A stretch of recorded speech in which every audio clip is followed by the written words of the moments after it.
روزانہ نماز ظہر کے بعد ایک چھوٹی سی سورت پڑھتا ہوں اور ہر مہینے کے کروڑوں روپے کماتا ہوں۔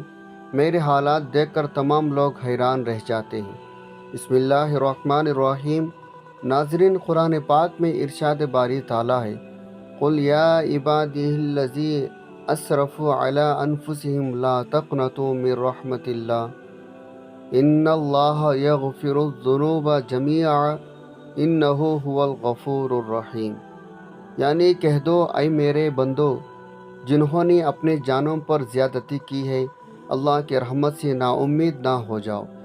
بے شک اللہ تمام گناہوں کو بخش دیتا ہے، بے شک وہی بخشنے والا مہربان ہے۔ رسول اللہ صلی اللہ علیہ وسلم نے بھی مسلمانوں کو مایوسی اور نا امید سے بچنے کی تعلیم دی ہے۔ حضرت ابو ہریرہ رضی اللہ عنہ سے روایت ہے، نبی صلی اللہ علیہ وسلم نے فرمایا، جب تک بندہ اپنے رب سے معافی مانگتا رہے اور اس سے امید رکھتا رہے، اللہ تبارک و تعالیٰ اس کی توبہ قبول کرتا رہتا ہے۔ حضرت جابر بن عبداللہ رضی اللہ عنہ سے روایت ہے، نبی کریم صلی اللہ علیہ وسلم نے فرمایا، اللہ سبحانہ و تعالیٰ فرماتا ہے، میں اپنے بندے کے گمان کے ساتھ ہوں، وہ میرے ساتھ جیسا گمان رکھتا ہے ویسا ہی معاملہ کرتا ہوں۔ صحیح بخاری۔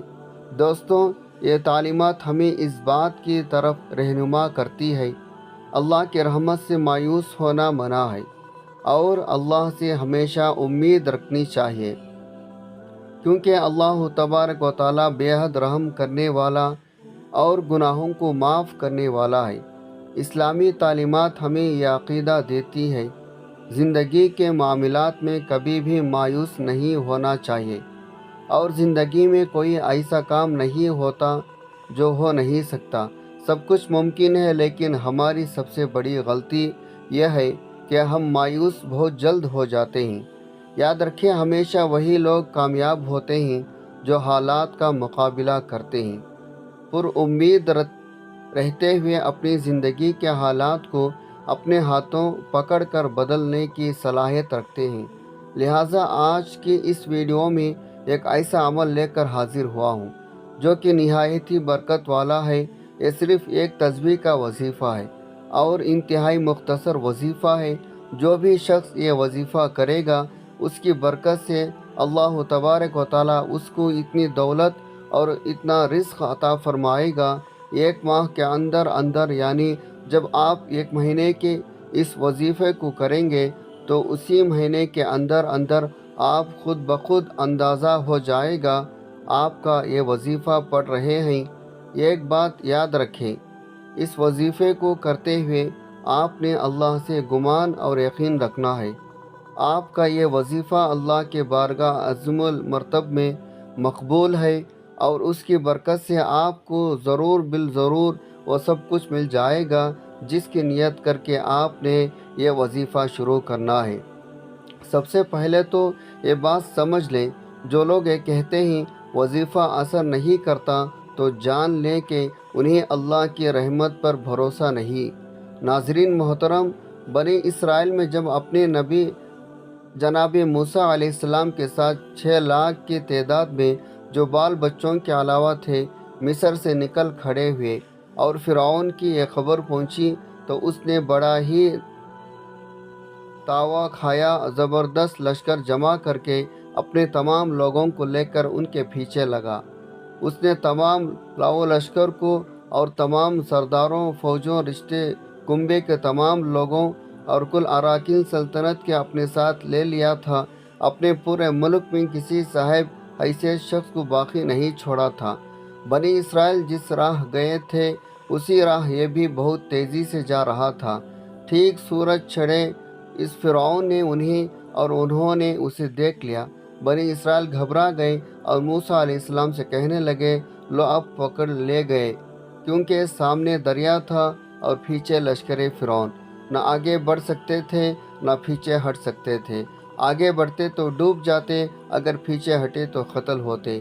موسیٰ علیہ السلام نے انہیں تسلی دی اور فرمایا، میں اللہ کے بتائے ہوئے راستے سے تمہیں لے جا رہا ہوں، میرا رب میرے ساتھ ہے، وہ مجھے کوئی نہ کوئی نجات کی راہ بتلا دے گا۔ تم بے فکر رہو، وہ سختی کو آسانی سے اور تنگی کو فراخی سے بدلنے والا قادر ہے۔ اسی وقت وہی ربانی آئی، اپنے لکڑی دریا پر مار دیں۔ آپ علیہ السلام نے یہی کیا تو اس وقت پانی پھٹ گیا، راستے دے دیے اور پہاڑ کی طرح پانی کھڑا ہو گیا۔ ان کے 12 قبیلے تھے، 12 راستے دریا میں بن گئے، تیز اور سوکھی ہوئی چل پڑے جس نے راستے خشک کر دیے۔ اب نہ تو فرعونیوں کے ہاتھوں میں گرفتار ہونے کا کھٹکھٹا رہا اور نہ پانی میں ڈوب جانے کا۔ ساتھ ہی قدرت نے پانی کی دیواروں میں طاق و سوراخ بنا دیے کہ ہر قبیلہ دوسرے قبیلے کو بھی دیکھ سکے، تاکہ دل میں یہ خدشہ بھی نہ رہے کہیں وہ ڈوب نہ گیا ہو۔ بنو اسرائیل ان راستوں سے جانے لگے اور دریا پار اتر گئے۔ انہیں پار ہوتے ہی فرعونی دیکھ رہی تھی۔ جب یہ سب کے سب اس کنارے پہنچ گئے، اب لشکر فرعون بڑھا اور سب کے سب دریا میں اتر گئے۔ ان کی تعداد کا اندازہ اس سے ہو سکتا ہے۔ ان کے پاس 1,00,000 گھوڑے تھے، صرف سیاہ رنگ کے تھے جو باقی رنگ کے تھے۔ ان کے تعداد کا خیال کر لیجئے۔ فرعون بڑا کایا تھا، دل سے موسیٰ علیہ السلام کے صدقات جانتا تھا۔ اسے یہ رنگ دیکھ کر یقین ہو چکا تھا، یہ بھی بنی اسرائیل کی غیبی تائید ہوتی ہے۔ وہ چاہتا تھا یہاں سے واپس لوٹ جائے، لیکن موسیٰ علیہ السلام کی دعا قبول ہو چکی تھی، قدرت کا قلم چل چکا تھا۔ اسی وقت جبرائیل علیہ السلام گھوڑے پر سوار آ گئے۔ ان کے جانوروں کے پیچھے فرعون کا گھوڑا لگ گیا۔ آپ نے اپنے گھوڑا دریا میں ڈال دیا۔ فرعون کا گھوڑا اسے گھسیٹتا ہوا دریا میں اتر گیا۔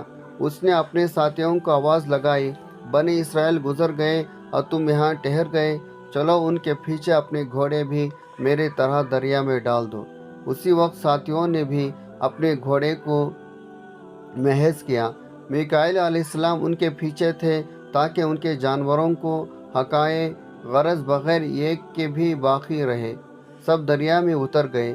جب یہ سب اندر پہنچ گئے اور ان کا سب سے آگے کا حصہ دوسرے کنارے کے قریب پہنچ چکا، اسی وقت جناب باری قادر و قیوم کا دریا کو حکم ہوا، اب مل جا اور ان کو ڈبو دے۔ پانی کے پتھر بنے ہوئے پہاڑ فوراً پانی ہو گئے اور اسی وقت یہ سب غوطے کھانے لگے اور فوراً ڈوب گئے۔ ان میں سے ایک بھی باقی نہ بچا۔ پانی کے موجوں نے انہیں اوپر تلے کر کے ان کے جوڑ جوڑ الگ کر کر کے رکھ دیے۔ فرعون جب موجوں میں پھنس گیا اور سکرات موت کا اسے مزہ آنے لگا تو کہنے لگا، میں لا شریک رب واحد پر ایمان لاتا ہوں جس پر بنی اسرائیل ایمان لائے ہیں۔ ظاہر عذاب کے دیکھ چکنے کے بعد، عذاب کے آ جانے کے بعد ایمان سود مند نہیں ہوتا۔ اللہ سبحانہ و تعالیٰ اس بات کو فرما چکا ہے اور یہ قاعدہ جاری کر چکا ہے۔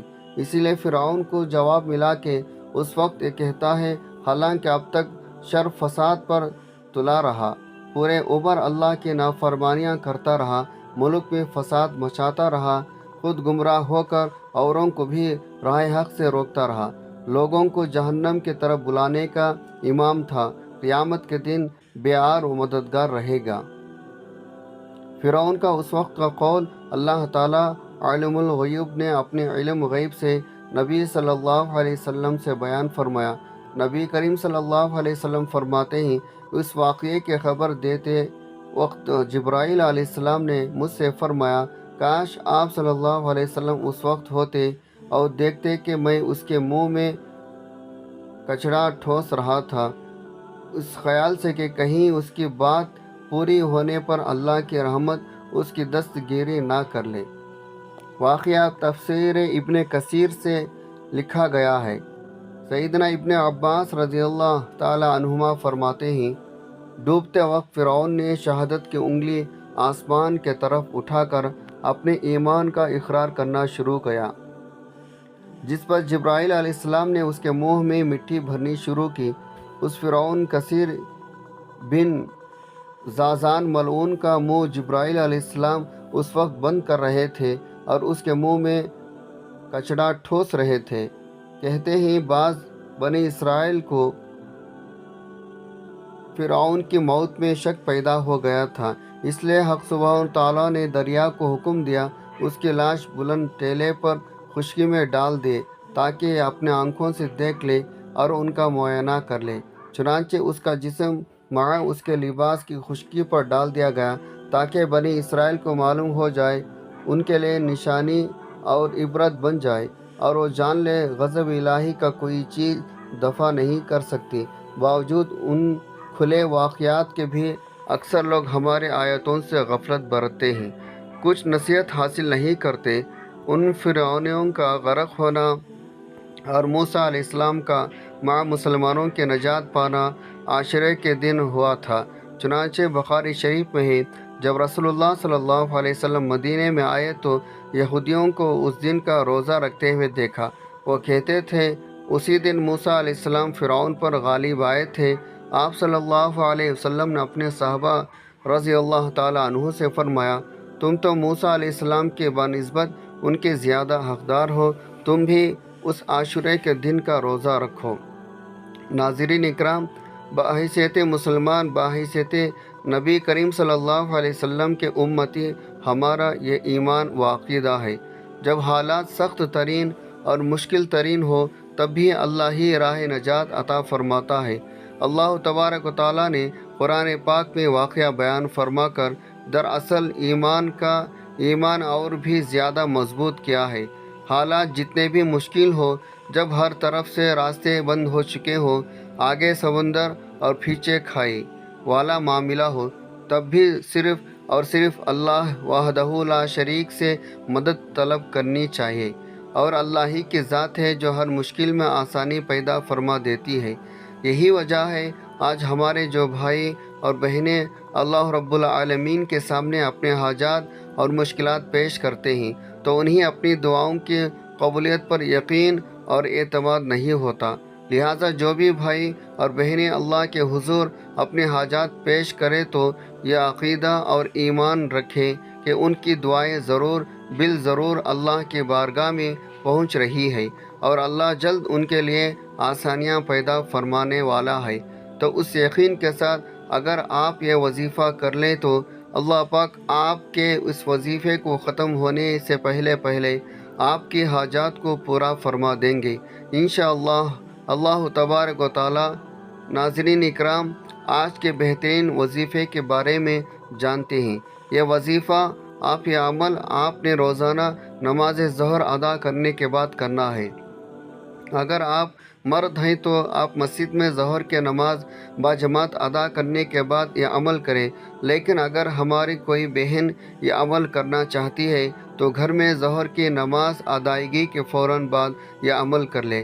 عمل کا طریقہ یہ ہے، ظہر کی نماز ادا کرنے کے بعد آپ نے باوضو حالت میں جائیں نماز پر سکون اور اطمینان سے بیٹھ کر سب سے پہلے 3 مرتبہ درود شریف پڑھنا ہے۔ وظائف کے ساتھ درود ابراہیمی کی تلقین کی جاتی ہے کہ یہ درود پاک سب سے افضل ہے۔ 3 بار درود ابراہیمی پڑھ لینے کے بعد قرآن پاک کی ایک مختصر سورت جس کا نام ہے سورۃ النبا ہے۔ جان لیجئے یہ قرآن پاک کی 78ویں سورت ہے، جس کے ساتھ ہی 23ویں پارے کا آغاز ہو جاتا ہے۔ اس کی کل 40 آیات ہیں۔ نماز ظہر کی ادائیگی کے بعد جائے نماز پر بیٹھ کر آپ نے یہ سورہ مبارکہ صرف 1 مرتبہ پڑھ لینی ہے۔ اس سورت کو پڑھ لینے کے بعد آپ نے اللہ سبحانہ و تعالیٰ کے ایک اسم مبارک یا غنیجو کو 100 دانوں کی ایک تسبیح پر پڑھنا ہے، یعنی یہ اسم مبارک آپ نے کل 100 مرتبہ پڑھنا ہے۔ یہ آپ کا وظیفہ مکمل ہو گیا، اور اس کے بعد 3 مرتبہ ہی پھر سے درود ابراہیمی پڑھ لینا ہے۔ یہاں یہ بات یاد رکھیں، جب آپ ظہر کے 4 فرض پڑھ لیں تو اگلے 2 سنت اور 2 نوافل پڑھنے سے پہلے آپ نے یہ وظیفہ کر لینا ہے۔ اس کے بعد 2 رکعت سنت اور 2 رکعت نفل کی ادائیگی کے بعد اللہ رب العالمین سے دعا کریں، اور اپنے تمام حاجات، اپنی تمام پریشانیاں، اپنے وہ معاملات جس کو آپ ناممکن سمجھ چکے ہیں، وہ سارے معاملات اللہ رب العالمین کے حضور پیش کر دیں۔ سچے دل سے، پورے یقین اور ایمان کے ساتھ اللہ کے سامنے اپنے حاجات پیش کریں۔ یہ عمل 1 مہینہ جاری رکھنا ہے۔ لیکن انشاءاللہ تبارک و تعالی چند ہی دنوں میں آپ خود اپنے معاملات کو حل ہوتا ہوا دیکھنے لگیں گے۔ اللہ کے ہاں کسی چیز کی کوئی کمی نہیں، نہ کسی نعمت کی کوئی کمی ہے۔ اگر آپ بے پناہ روپے پیسے کے اصول کے لیے یہ عمل کرنا چاہتے ہیں، انشاءاللہ کچھ ہی دنوں میں آپ کو خود اندازہ ہونے لگے گا۔ روزگار کے حوالے سے آپ کے مسائل حل ہونے لگیں گے، ہر طرف سے خوشخبریاں آپ کے دروازے پر خود بخود پہنچنے لگیں گے انشاءاللہ۔ اور جب آپ کے ناممکن معاملات اللہ کے کرم اور فضل سے حل ہو جائے تو اللہ کے حضور 2 رکعت شکرانے کے نوافل ضرور ادا کر دیے جائے گا۔ اللہ تبارک و تعالیٰ سے دعا ہے تمام مسلمانوں کے ظاہری باطنی تمام مشکلات کو حل فرمائے، نیکی کی بات سننے اور سمجھنے اور اس پر عمل کرنے کی توفیق طاقت عطا فرمائے، آمین یا رب العالمین۔ محترم ناظرین، اللہ کے 99 خوبصورت ناموں میں سے کوئی سا بھی ایک نام نیچے کمنٹ باکس میں تحریر فرما دے، ویڈیو کو لائک اور شیئر کر دیں اور میرے اس چینل کو سبسکرائب کر لیجئے۔ جزاک اللہ خیرہ۔ اللہ ہم سب کا حامی و ناصر ہو، آمین۔